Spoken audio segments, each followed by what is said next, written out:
అవ్వ అయ్యల మీద అలిగినట్టు నువ్వు అత్తగారింటిలో అలుగొద్దు బిడ్డ, అత్తకెదురు నువ్వు చెప్పొద్దు బిడ్డో, మామకెదురు నువ్వు మల్లొద్దు బిడ్డో.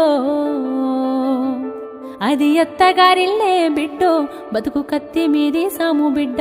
జర్రయాదిలా జర్రయాదిలా జర్రయాదిలుంచుకోవే బిడ్డో, అడుగు వెడుతున్నదత్తోరిల్లు.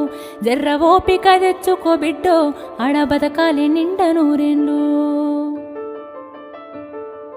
అత్త మామలు కాదు ఆడబిడ్డలుంటారు, ఆడి బిడ్డాలంటే అర్ధమూడంటారు, ఆడి బిడ్డాలంటే అర్ధమూడంటారు. అప్పుడప్పుడు నిన్ను ఆట పట్టిస్తారే, నీకు వాళ్ళతో పోటొద్దు బిడ్డో, ఆడ అవ్వయ్యలుంటరే బిడ్డ. జర్రయాదిలా జర్రయాదిలా జర్రయాదిలుంచుకోవి బిడ్డో, అడుగు విడుతున్నదత్తోరిల్లు. జర్ర ఓపిక